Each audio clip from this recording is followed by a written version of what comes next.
Bakit mahalaga kumain ng saging na saba araw-araw? Ano-ano nga ba ang mga health benefits ng pagkain ng saging na saba? Alamin sa videos na ito.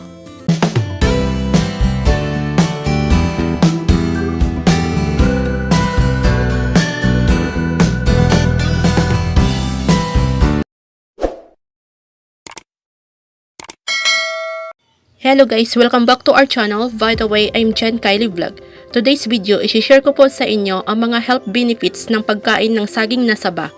Alamin sa videos na ito. Mga ka-good vibes, manood lang po kayo ng video ko hanggang matapos. Maraming salamat and God bless you everyone. 6 health benefits ng pagkain ng saba or saba banana. Mga benepisyo ng pagkain ng saging na saba. Saging na saba ang isa sa mga prutas na masarap at punong-puno ng sustansya. Isa na atang excellent choice na maituturing ang pagkain nito dahil bukod sa pagiging convenient snacks, pinakamurang sariwang prutas din ito na mabibili mo. Ano ang saging na saba? Saging ang pinaka-tinanim na prutas hindi lamang sa Pilipinas kundi sa mundo. Dahil yan sa mataas na demand ng saging sa merkado, lalo na ang saging na saba. Ang saba ay isang malaking bungkos na lumalaki sa matataas na puno ng saging. Inaani ang saba habang ito ay kulay verde pa lamang hanggang sa ito ay mahinog. Maliit ngunit matataba ang mga saba kumpara sa karaniwang saging na ating laging kinakain. Ang saging na saba o saba banana in English na kilala rin bilang sweet plantain ay madali lamang matagpuan dito sa Pilipinas dahil sa pagiging kilala nito. 7 hanggang 13 cm ang hugis nito ngunit nagbabago ito depende sa paghinog. Matamis at malinamnam ang mga saba. Mayroong hints of citrus at peach ito kapag ito ay hinog na. Maraming klase ng saging mayroong lakatan, latundan, senyorita at saging na saba. Maaring iba-ibang uri ng saging ngunit taglay naman ng bawat isa ang nutrients na kailangan ng katawan. Ang saba ay mayroong pinakamalalim na ugat na kayang sipsipin ang maraming sustansya mula sa lupa, kaya matataba at malalaki ang kanilang puno. Naglalaman ito ng sustansya na siyang maituturing na may pinakamaraming nutrisyon sa iba pang uri ng saging. Nutritional value na makukuha mula sa saging na saba. Ang kayamanan ng sustansyang mayroon ang saba ang siyang naglulunsad dito upang maging superfood na nararapat na maging bahagi ng pagkain natin sa araw-araw.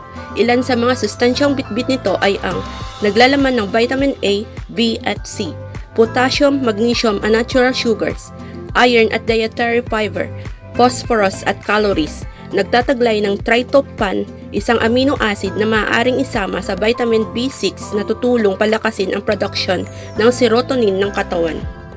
Mayroon antacids properties, dietary antioxidants, prebiotics at probiotics. 6 health benefits ng pagkain ng saging na saba or saba banana.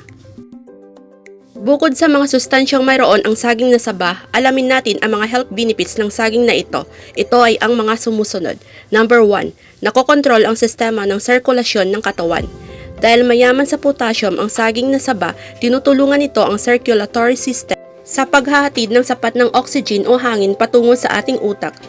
Tinutulungan din ito ang puso para sa normal at regular na tibok nito at balancing presyon ng dugo. Maaring magpababa ng panganib ng sakit sa puso din ang pagkain nito. Number 2, isang mahalagang pinagmulan ng mga bitamina at sustansya. Ang pagkonsumo sa 2 saba sa isang araw ay nagbibigay ng sapat na calories na katumbas ng 1.5 oras ng pag-ehersisyo at nakakapagnumbalik ng lakas o mga nawalang enerhiya dahil sa taglay na bitamina at mineral. At hindi nakakailanganin ng kape para magising ang katawan. Number 3, nakakatulong sa constipation. Sa taglay ng fiber ng saging na saba, makakatulong ito sa mga taong constipated upang ma-restore at ma-decrease ang constipation na hindi magdudulot ng diarrhea.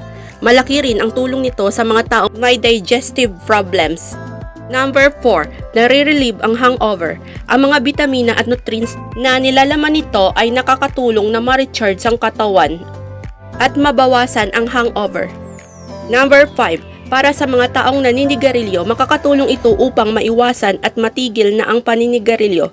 May lakas ang saging upang matulungan ka sa pag-iwas sa paninigarilyo. Ang vitamin B at mineral content nito ang magre-reduce sa epekto ng nicotine sa iyong katawan upang mahinto ito. Nakakatulong din ang saba para sa mga buntis upang mabawasan ang pananakit ng mga puson at makontrol ang temperatura ng katawan. Number 6, tulong sa paggamot ng ulcer. Bilang ang saba ay mayroong taglay na antioxidants, malaki ang abilidad nito sa pagbabawas ng stomach acidity, iritasyon sa digestive system at nagtataguyod ng intestinal health. Mayroon din itong natural na antacid na tumutulong mapawi ang sakit sa sikmura. Ilan lamang iyan sa numerous benefits na maibigay ng saba sa ating katawan. Bukod pa rito, nakapag-preserve ng memorya, nagbibigay ng relief sa mga sintomas ng anemia, makakatulong din sa weight loss, makapaglalakas ng mga buto, makapagpapalusog ng mga mata, maiiwasan ang anumang kidney disease at marami pang iba. Lagi pa rin tandaan at dapat malaman ang sobrang pagkonsumo ng saba ay maaaring magresulta ng migraine, allergy, gastrointestinal distress at ng high potassium levels. Hello guys mga good vibes, I hope may natutunan po kayo sa videos ko pong ito. If you like my videos, just give me a like and just leave a good comment and share. And don't forget to subscribe. Thanks for watching my videos mga ka-good vibes and God bless you everyone.